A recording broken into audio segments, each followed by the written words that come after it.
Goeiemôre broeders en susters. Ja, ons lewe maar in ander tye, né? Ons het nou weer die opname wat ons hier in die kerk doen op 'n Saterdag, wat ons aan Sondag gaan uitsaai. Baie welkom. Mag die Here ook ons saam wees rondom sy woord baie ryklik seën. Daar's net die een afkondiging en dit is dat is die kollektes. Die kollektes is vir die diens van barmhartigheid en vir die Franse radio. En ons vra maar dat u in die gemeenteblaadjie, die kleurtjie met die bankbesonderhede sal kry en dat u dan ook die geldjie daarin sal inbetaal. Baie dankie by voorbaat. Kom ons bely ons afhanklikheid voor die Here.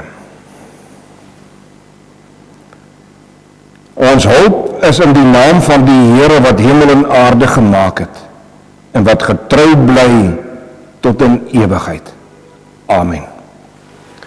Genade, barmhartigheid, vrede vir u van God die Vader, van God die Seun deur die werking van die Heilige Gees.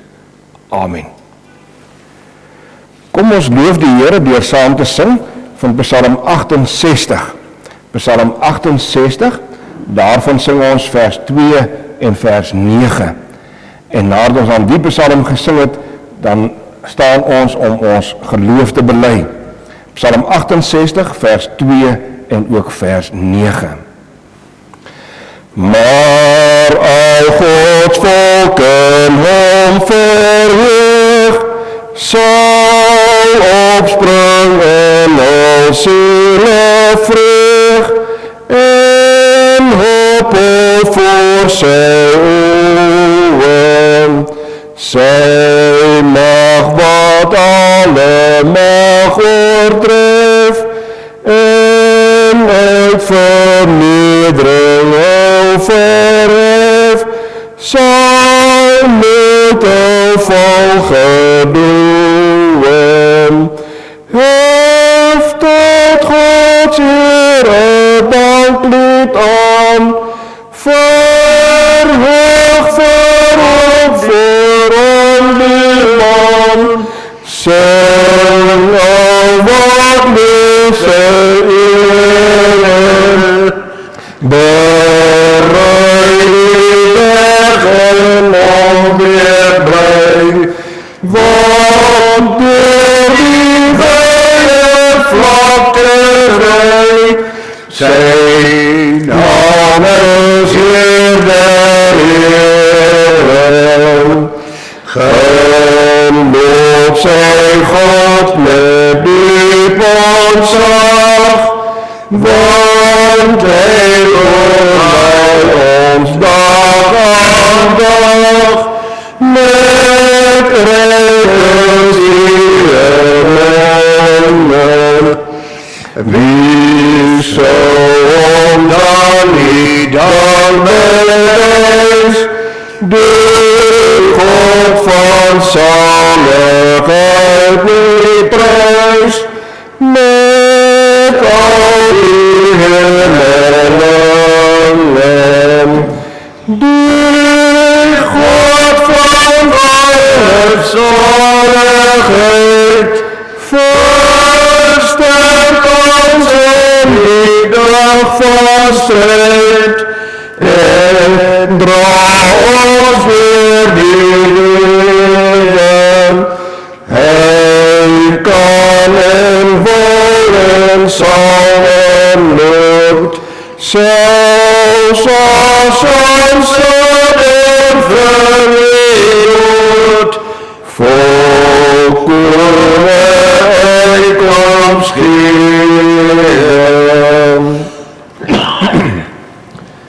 Kom ons bely ons ontwyfelbare Christelike geloof. Ek glo in God die Vader, die Almagtige, die Skepper van hemel en aarde. En ek glo in Jesus Christus, sy enige gebore Seun, ons Here, wat ontvang is van die Heilige Gees, gebore uit die maagd Maria, wat gelei het, onder Pontius Pilatus gekruisig is, gesterf het en begrawe is, en neergedaal het na die hel, wat op die derde dag opgestaan het uit die dood, opgevaar het na die hemel, en sit aan die regterhand van God die Almagtige Vader, waarvandaan hy sal kom om die lewendes en die dooies te oordeel. Ek glo in die Heilige Gees. Ek glo aan 'n heilige, algemene, Christelike kerk, die gemeenskap van die heiliges. Ek glo aan die vergifnis van sondes. Ek glo aan die opstanding van die liggaam en ek glo in 'n ewige lewe. Amen. Kom ons luister ook nou met die verskuldigde eerbied na die wet van die Here.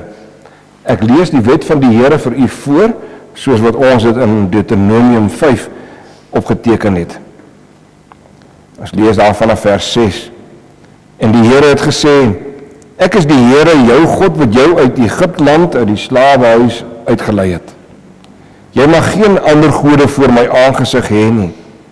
Jy mag vir jou geen gesneede beeld of enige gelykenis maak van wat bo in die hemel is, of wat onder op die aarde is, of wat in die waters onder die aarde is nie. Jy mag jou voor hom nie neerbuig en hom nie dien nie, want ek, die Here jou God, is 'n jaloerse God, wat die misdaad van die vaders besoek aan die kinders en aan die derde en aan die vierde geslag van die wat my haat. En ek bewys barmhartigheid aan duisende van die wat my liefhet en my gebooie onderhou. Jy mag die naam van die Here jou God nie uitelik gebruik nie, want die Here sal die wat sy naam uitelik gebruik nie ongestraf laat bly nie. Onderhou die Sabbatdag dat jy dit heilig soos die Here jou God jou beveel het. 6 dae moet jy arbei en al jou werk doen, maar die 7de dag is die Sabbat van die Here jou God. Dan mag jy geen werk doen nie. Nie jy of jou seun of jou dogter of jou diensknegt of jou diensmaagd of jou os of jou esel of enige dier van jou of jou vreemdeling wat in jou poorte is nie, sodat jou diensknegt en jou diensmaagd kan rus soos jy. En jy moet daarom dinge doen in Egipteland 'n slaaf was. En die Here jou God jou daarvandaan uitgelei het deur 'n sterke hand en 'n uitgestrekte arm. Daarom het die Here jou God jou beveel om die Sabbatdag te hou.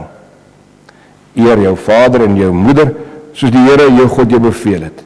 Dat jou dae verleng mag word, en dat het jou goed mag gaan in die land wat die Here jou God aan jou gee. Jy mag nie doodslaan nie, jy mag nie egbreek nie, jy mag nie steel nie, mag geen valse getuienis teen jou naaste spreek nie, en jy mag nie jou naaste se vrou begeer nie, en jy mag nie na jou naaste se huis hinker nie, na sy landerye of sy diensknegt of sy diensmaagd, sy os of sy esel, of iets wat van jou naaste is nie. Kom ons bid nou saam. Here onse God, barmhartige Vader wat in die hemel woon, dankie Here dat ons tog nog 'n erediens kan opneem waar die kerkdeure gesluit is, omdat daar 'n verskriklike virus in ons wêreld is. Dankie Here dat U nog steeds die geleentheid gee dat U woord verkondig mag word en dat ons dit mag uitdra, sodat dit ook in die sitkamers van elke lidmaat hier in Pretoria of daar in Kroonstad of daar in Amerika, waar dit ook al is, gehoor kan word. Dankie vir U woord. U woord waarin U Uself aan ons openbaar, maar waarin U ook vir ons duidelik maak wat U verhouding met ons is. U is ons hemelse Vader wat vir elke dag vir ons sorg, maar U is ook ons verlosser in U Seun Jesus Christus. U is ook die een wat ons deur die Heilige Gees heilig maak, sodat ons tot bekering kan kom en sodat ons geloof in U kan bely. Dankie Here dat ons wêreldwyd lidmate van U kerk, ledemate van die liggaam van ons Here Jesus Christus mag wees. Dis uit louter genade dat ons dit mag wees. Ja Here, lank voor die grondlegging van die wêreld het U alreeds U kinders se name neergeskrywe en op U tyd roep U hulle tot bekering. En deur die krag van U Gees kom hulle tot bekering. En so staan ons vanmôre hier in die gebed voor U. En ons bid en ons vra Here, in hierdie moeilike tye, wees vir ons 'n God van nabyheid. Loop die pad elke dag saam met ons. Daar waar ons so bang is vir hierdie virus wat om elke hoek en draai vir ons lê en loer. Ons weet nie waar gaan ons hom in die hande kry nie, of waar gaan hy vir ons in die hande kry nie. Ons weet nie hoe gaan ons reageer daarop nie. Ja, Here, daar is al soveel mense oorlede hier in ons land. En sommige is ouer mense, ander is weer jonger mense, party is sterk, party is dalk miskien swak, het 'n onderliggende ander siekte. Ons weet nie meer hoe ons hierdie ding moet hanteer nie. Maar ons weet, Here, ons is in U hand. En dat U vir ons sal dra, en dat U vir ons sal lei, wanneer hierdie kwaad ook dalk miskien op ons pad kom, of wanneer U vir ons U heil gee, en ons deur hierdie siekte heen lei. Ons dink aan daardie gesinne, waar daar mense is wat al afgesterf het. Dat U ook die wat agtergebly het, sal seën en sal dra in hulle rou, in hulle swaar kry, in hulle bekommernisse. Gee dat ons wat nog gesond is, ook daardie mense kan ondersteun en onderskraag. Seën ons Here dan ook in hierdie erediens. Gee dat U woord ook in ons harte verkondig mag word, en dat ons lewe ook daarvolgens sal inrig. Dit vra ons Here in die naam van ons Here Jesus Christus. Amen. Ons gaan sommer dadelik, broeders en susters, na die woord van die Here kyk, om oopmaak by 2 Samuel. In 2 Samuel is daar 4 teksgedeeltes wat ek aan u wil voorlees. Ons gaan begin by 2 Samuel hoofstuk 4. Dan gaan ons later na 9 toe blaai, later na hoofstuk 16 blaai, en later na hoofstuk 19 blaai. In elkeen van hierdie 4 teksgedeeltes gaan ons net so 1 of 2 versies lees, en sommige dalk miskien bietjie meer. 2 Samuel hoofstuk 4. Daar lees ons net vers 1 en vers 4. Toe die seun van Saul hoor dat Abner in Hebron gesterf het, het sy hande slap geword en die hele Israel was verskrik. En dan vers 4, en Jonathan, die seun van Saul, het 'n seun gehad, lam aan al 2 voete. Hy was 5 jaar oud toe die tyding aangaande Saul en Jonathan uit Jesreel gekom het. En sy oppasser het hom opgetel en gevlug. Maar terwyl sy in haar haastigheid vlug, het hy geval en lam geword. En sy naam was Mephiboset. Dan blaai ons na hoofstuk 9 toe. Daar gaan ons die hele hoofstuk lees, al 13 verse. Hoofstuk 9, 2 Samuel, vanaf vers 1. En Dawid het gesê, is daar nog iemand oor van die huis van Saul, dat ek aan hom guns kan bewys terwille van Jonathan? En die huis van Saul het 'n dienaar gehad met die naam van Siba.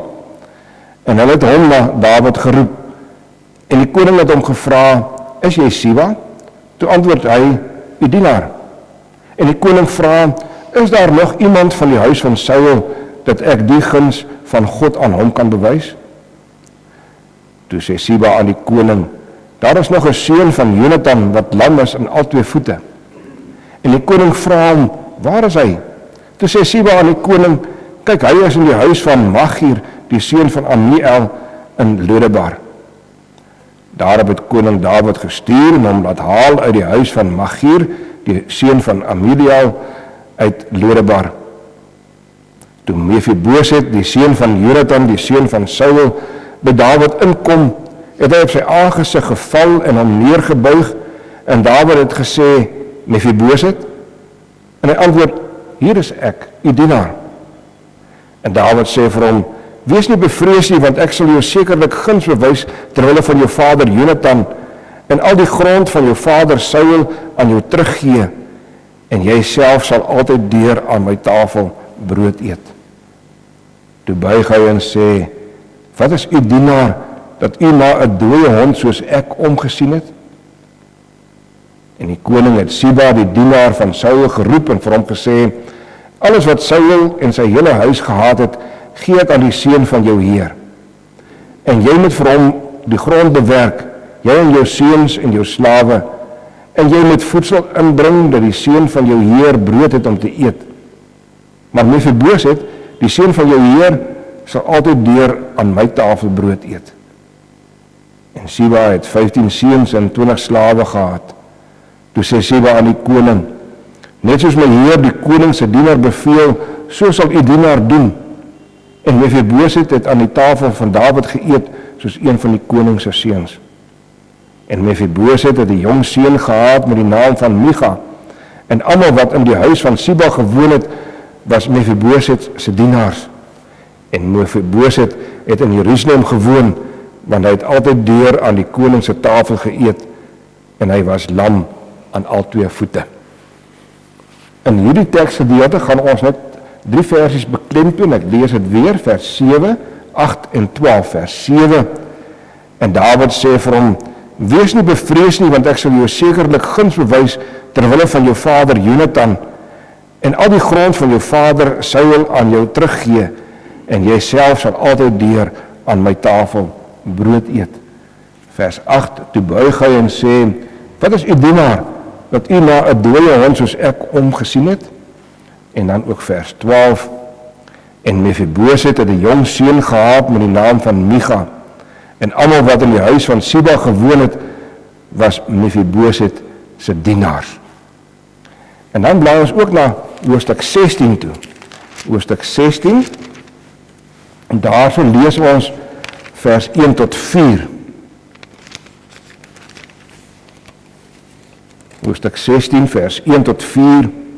Nadat Dawid van die top af 'n entjie verder getrek het, kom Siba, die dienaar van Mephiboset, met eens hom tegemoet met 'n paar opgesaalde esels, en op hulle 200 brode en 100 rosynkoeke en 100 somervrugte en 'n sak wyn. En die koning het Siba gevra, wat wil jy hiermee maak? En Siba sê, die esels is vir die huis van die koning om op te ry, en die brood en die somervrugte vir die dienaars om te eet, en die wyn vir die vermoeides in die woestyn om te drink. En die koning vra, maar waar is die seun van jou heer? En Siba sê vir die koning, kyk, hy het daar in Jerusalem gebly, want hy dink, vandag sal die huis van Israel my vader se koningskap aan my teruggee. Daarop sê die koning vir Siba, kyk, alles wat aan Mephiboset behoort is joue. En Siba sê, ek buig my neer, mag ek genade vind in u oë, my heer, die koning. En dan blaai ons na hoofstuk 18 toe. Hoofstuk 19, hoofstuk 19. En daarso lees ons vers 24 tot 30. 24 tot 30. Mephiboset, die kleinseun van Saul, het ook afgekom die koning tegemoet, en hy het sy voete nie skoon gemaak en sy baard nie geskeer en sy klere nie gewas van die dag af dat die koning weggegaan het tot op die dag dat hy behoue teruggekom het nie. En toe hy in Jerusalem die koning tegemoet kom, sê die koning vir hom, waarom het jy nie met my saamgetrek nie, Mephiboset? En hy antwoord, my heer die koning, my dienaar het my bedrieg, want u dienaar het gedink, ek wil vir my die esel laat opsaal, dat ek daarop kan ry, en met die koning kan saamtrek, want u dienaar is lam. Hy het evenwel u dienaar by my, die heer, die koning belaster, maar my heer, die koning, is soos 'n engel van God, doen dan wat goed is in u oë. Want my hele familie was by my heer, die koning, niks anders as manne wat die dood verdien nie. Tog het u dienaar opgeneem onder die wat aan u tafel eet. Wat 'n regsaanspraak het ek dan nog meer om my verder op die koning te beroep? Toe sê die koning vir hom, waarom nog meer woorde? Ek sê, jy en Siba moet die grond verdeel. En Mephiboset het die koning geantwoord, hy kan ook alles neem nadat my heer die koning behoue in sy huis gekom het. Ons lees tot daar. Vers 27 en 28 is die teksverse hier. Hy het evenwel u dienaar by my, die Heer, die koning belaster, maar my Heer, die koning, is soos 'n engel van God. Doen dan wat goed is in u oë, want my hele familie was by my Heer, die koning, niks anders as manne wat die dood verdien nie. Tog het u dienaar opgeneem onder die wat aan u tafel eet. Wat 'n regsaanspraak het ek dan nog meer om my verder op die koning te beroep? Tot dusver dan ons skriflesing. Broeders en susters in ons Here Jesus Christus, ek dink daar is seker maar in elkeen van ons die vraag, wat gaan van ons word te midde van hierdie coronavirus? Hierdie coronavirus wat nou al nader en nader kom na elkeen van ons families en vriendekringe. En dink ons ook aan daardie mense wat nou agtergebly het, 'n geliefde het afgesterwe, dalk miskien die vader van die huis. Wat gaan van daardie weduwee en van daardie kindertjies word? Wie gaan vir hulle sorg? En intussen, terwyl ons kwel oor hierdie coronavirus, het die kospryse die hoogte begin inskiet. Ek hoor dat die petrolprys ook hierdie komende week gaan verhoog, terwyl ons beursies al kleiner en kleiner word en ons bankrekeninge al minder. Wat gaan van ons word in hierdie tye? Dis dalk miskien ook die vraag wat Mephiboset gevra het. In ons voorgelese gedeeltes word nie minder as 5 keer gepraat van hierdie Mephiboset wat verlam is aan al 2 voete. Nou as die Bybel so baie keer na iemand se eienskap of iemand se omstandighede verwys, dan moet daar 'n rede agter wees. So 5 keer word daar verwys na hierdie man Mephiboset wat verlam was aan albei die voete. Kom ons kyk net eers gou weer na die agtergrond van hierdie Mephiboset. Hy was 5 jaar oud toe sy pa, die kroonprins Jonathan, saam met sy oupa Saul gesterf het. En toe Mephiboset nou hoor van sy pa en sy oupa het gesterf, het die oppasser van hierdie 5-jarige seentjie hom gegryp en weggehardloop en gaan vlug en ek oor kan die Jordaan gegaan en daar in 'n vreemde gebied gaan woon. Maar terwyl hulle vlug, val sy en die seentjie natuurlik nou saam met haar en daar breek hy albei sy enkels of sy voete. En hy is lewenslang kreupel of verlam. Wat gaan van hierdie troonopvolger van Israel word? En onthou, Saul is die koning, die volgende een wat in sy plek met koning word is Jonathan, en die derde in die ry is dan hierdie Mephiboset. En nou sterf Saul en Jonathan, so dit beteken eintlik dat hierdie Mephiboset die nuwe koning van Israel moes word. Maar nou oorleef hy as 5-jarige seentjie, daarom nog daar in die land oost van die Jordaan, kruip daar eintlik weg, en hy is verlam. Hy beteken eintlik niks nie. Hy is nie daardie trotse mens wat 'n koning behoort te wees nie. Nee, koning Saul is dood, sy troonopvolger Jonathan is dood, Mephiboset is verlam, hy is nog 'n klein seentjie, hy woon in 'n vreemde land, en nou is die Israeliete onder mekaar besig om te stry en te beklei wie gaan die volgende koning word. Jy sal onthou dat Dawid omtrent 20 jaar tevore deur die Here gesalf is om in die plek van Saul koning te word. So Dawid probeer dan nou daai koningskap nou op te eis. En dis nou die stam waarin hy afstammeling van is, die Juda stam, wat hy op die einde nou erken as koning oor daardie stam. En hy maak van Hebron, maak hy nou sy hoofstad. Aan die ander kant het generaal Abner nog 'n seun van Jonathan in die hande gekry, en daardie seun op die troon van Israel gaan sit. Hierdie man se naam was Isbaal. Letterlik beteken daardie Isbaal, Is man, Baal God, man van die Baal afgod. Dit is 'n vreeslike naam wat 'n pa vir sy kind kan gee, om te sê dat hy 'n man van 'n afgod is. Hy kry die naam van 'n afgod. Vir ons as Christene is dit heerlik om te weet, ek het 'n naam Christen, want ek is mense of iemand wat aan Christus behoort. Hier word met hierdie naam dan gesê, hierdie man behoort eintlik aan daardie afgod Baal. Hierdie man word nou koning.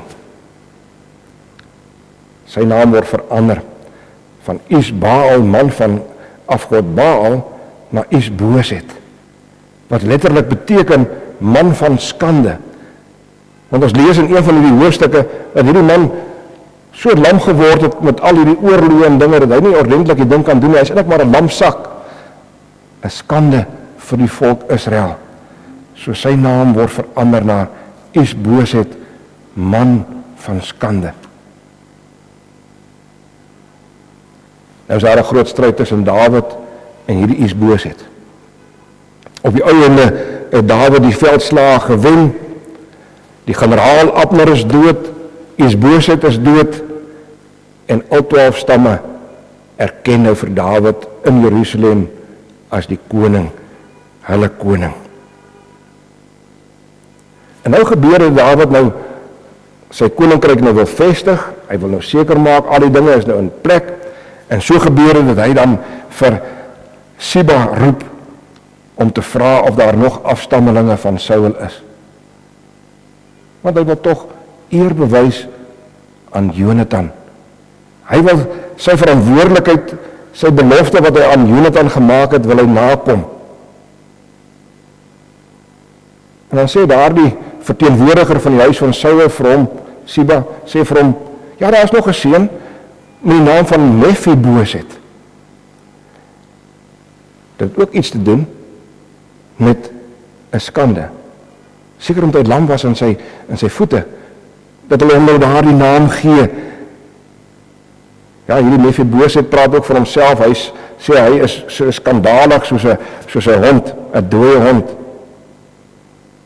Dawid laat vir Mephiboset roep, nie om Saul se nageslag nog verder te verneder of te na te kom te wreek nie, maar om 'n belofte wat hy aan Jonathan gemaak het, net voor hierdie laaste veldslag, om daardie belofte na te kom. Dawid het vir hom beloof, ek sal die verantwoordelikheid neem van jou nageslag. En so kom Mephiboset in, en Dawid sê vir hom, al Saul se grond, al sy eiendom is joune, en jy mag lewenslang aan my tafel eet. Wat sien ons hier raak, broeders en susters? Ons sien raak hoe die Here sorg.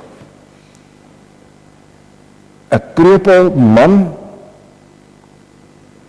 wat nie vir homself kan sorg nie, word tog versorg. Wat sou van hierdie lam man geword het, hierdie jong seun? Hy beskou homself as minderwaardige ding, soos 'n hond.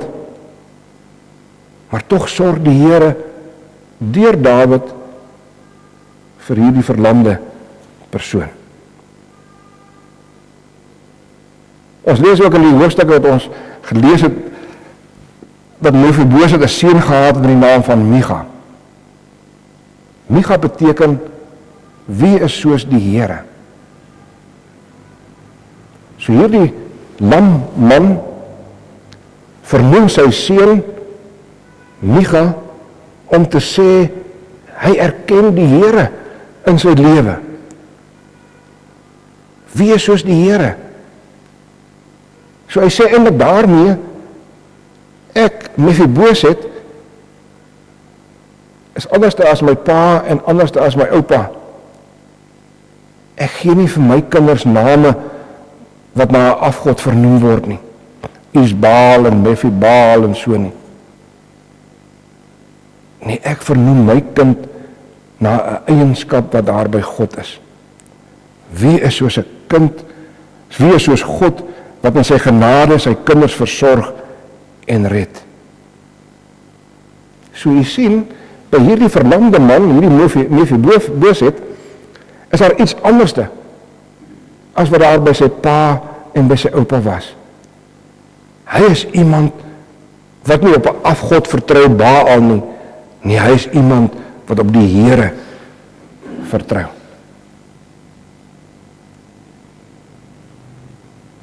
Uit hierdie gedeelte wat ons gelees het, kom ons ook nog iets anders te agter. Ons kom in hierdie geskiedenis agter dat koning Dawid ook 'n heenwysing is na Christus toe. So dit beteken, iets in die optrede van Dawid wys heen na daardie verlosser wat nog sou kom, maar dat daardie verlosser wat sou kom nog meer heerliker eienskappe het as wat Dawid het. Kom ons kyk 'n bietjie na hierdie eienskappe wat Dawid het, wat heenwys na Christus toe. Dawid is 'n mens wat sy beloftes nakom. So is dit ook mos met Christus, né? Christus is die vervulling van die beloftes van God. God beloof 'n verlosser, en in Christus het God daardie belofte van hom nagekom. God beloof dat hy vir ons sal sorg, en terwyl wille van Christus doen hy ook daardie versorging op 'n wonderbaarlike wyse. God beloof dat sy Heilige Gees in ons harte sal werk en ons harte sal verander, en dat hy van ons gelowiges sou maak. En ons sien dit in die lewe van hierdie Mephiboset. Hierdie Mephiboset wat uit 'n huis kom waar God nie altyd God was in hulle lewe nie. By koning Saul, ja, hy het hom beroep op Baal, hy het hom beroep op daardie heks van Endor. Maar ten spyte van daardie opvoeding wat hy gehad het, ten spyte van daardie huis waaruit hy gekom het, die voorbeeld wat hy kon gevolg het, was dit die Heilige Gees wat in hierdie Mephiboset se hart gewerk het, en aan hom die besef gebring het van, ek is nie soos my oupa hulle goddeloos nie. Nee, ek is iemand wat saam met die Here 'n pad loop en wat op die Here vertrou, die Here aanbid. En dit is deur die werking van die Heilige Gees.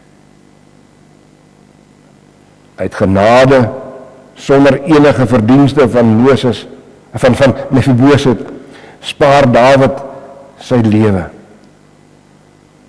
So het Christus ook vir ons die ewige lewe verdien. Geen verdienste van ons kant nie, maar is deur die genade wat God in Christus vir ons bewys, dat hy die ewige lewe vir ons verwerf het en gee.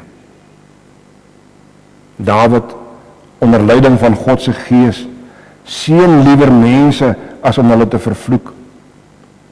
So is dit ook met Christus, né? Christus vergewe eerder sondaars as om hulle te straf, want die straf kom op hom. Ons Here Jesus Christus doen al hierdie dinge op 'n volmaakte wyse, meer as Dawid, want Dawid is sy hande nog met bloed bevlek, sonde bevlek. Bovendien het Christus ons sondes op hom geneem. En as gevolg van hierdie versoening het God ons sy kinders gemaak. En daarom versorg God ook vir Mephiboset, maar ook vir my en vir jou, broeder en suster, soos sy kinders.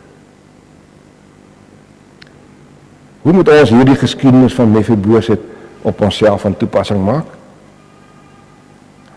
Ons vra, wat gaan van ons word in hierdie moeilike tye? En in die geloof is ons antwoord, God sal vir ons sorg. Soms op 'n heel onverwagse manier. soos wat hy vir Mefiboset op 'n heel onverwagse manier gesorg het. Daardie seentjie het aanvanklik gedink, wat gaan vir my word in hierdie vreemde land? Ek is verlam, hier is 'n ander man koning in my oupa se en my pa se plek. En hier kom daardie koning en hy sê vir my, jy sal vir my tafel eet lewenslank. Op 'n onverwagse manier het die Here deur Dawid vir hierdie Mefiboset gesorg. So kan ek en jy ook sê in die geloof. Die Here sal vir ons sorg te midde van hierdie moeilike tye waarin ons leef. Mefiboset se seun se naam is Micha. Micha beteken, wie is 'n God soos u? Eeue later skryf 'n profeet met die naam van Micha in hoofstuk 7 en hy sê, daardie naam, wie is 'n God soos u, beteken, God is iemand wat ongeregtighede vergewe. God is iemand wat sondes uitwis. God is een wat sy beloftes nakom. God is iemand wat hom ontferm oor sy kinders. Ons vra, wat gaan van ons word? Ons moet ons nie ontstel daaroor nie. God sal in hierdie tye ook vir jou en vir my dra. Hy sal ons op 'n wonderbaarlike manier sal hy vir ons sorg. Ek moet in die geloof maar net my hand en my hele lewe in sy hand werp en bely, Here, ek verdien nie dat u vir my sorg nie, maar ek vertrou op u genade en op u barmhartigheid. Mag die Here deur sy Gees vir elkeen van u hierdie geloof gee. Amen. Kom ons bid nou saam. Here onse God, ons bekommernisse is geweldig hoog. Dit lyk soos 'n berg wat hier voor ons lê. En ons weet nie hoe gaan ons oor daardie berg kan kom nie. Maar ons het vanmôre uit u woord geleer, ons moet maar net op u vertrou. Op u barmhartigheid, u genade, u liefde. Sonder dat ons het verdien, weet ons Here dat u soms ook deur onverwagse optredes en dinge vir ons sal sorg. Soos wat u vir Mefiboset deur Dawid versorg het, so sal u ook op wonderbaarlike maniere vir ons sorg. Vir ons sorg in hierdie moeilike tye. Daar waar ons bang is vir daardie virus, waar ons bang is vir die ekonomie wat ons gaan inhaal, vir die finansies wat gaan opraak, en vir al die ander probleme wat daar ook in ons land is. Ons weet, Here, ons verdien niks. Ons bely dit ook so. Maar ons vra maar net dat u deur die werking van u Heilige Gees in ons harte die geloof sal plant, die vertroue, dat ons ook kan bely. Ons het geen regsgronde nie. Ons vertrou maar net op u genade, u liefde, u barmhartigheid en u trou. Werk hierdie geloof in ons harte, Here, dat ons tot eer van u naam mag leef. Ons vra dit in die naam van ons Here Jesus Christus. Amen.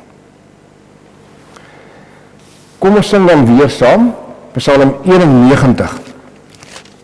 Psalm 91, daarvan sing ons vers 1 en vers 2.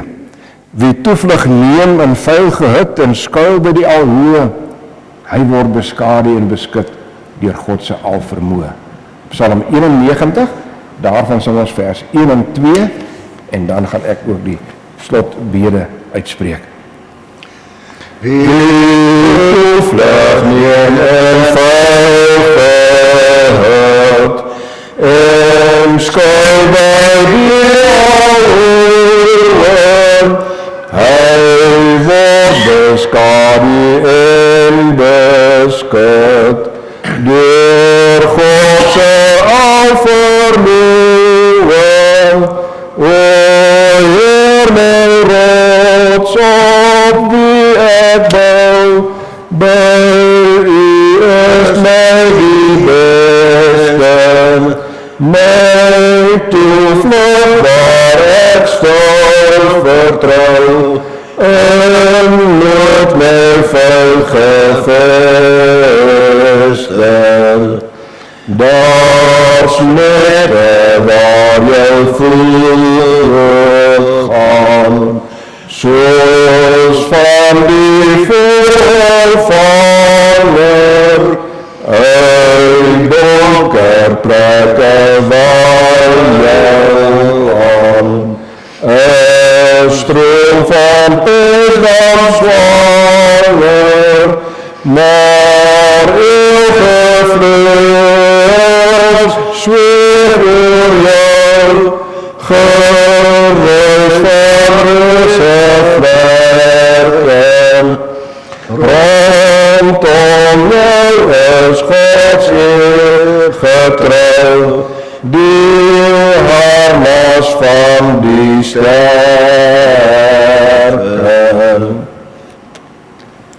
Verhef uw harte tot God en ontvang die seën van die Here. Die Here seën en behoed u. Die Here sal sy aangesig oor u skyn en u genadig wees. Die Here verhef sy aangesig oor u en gee u sy vrede. Amen.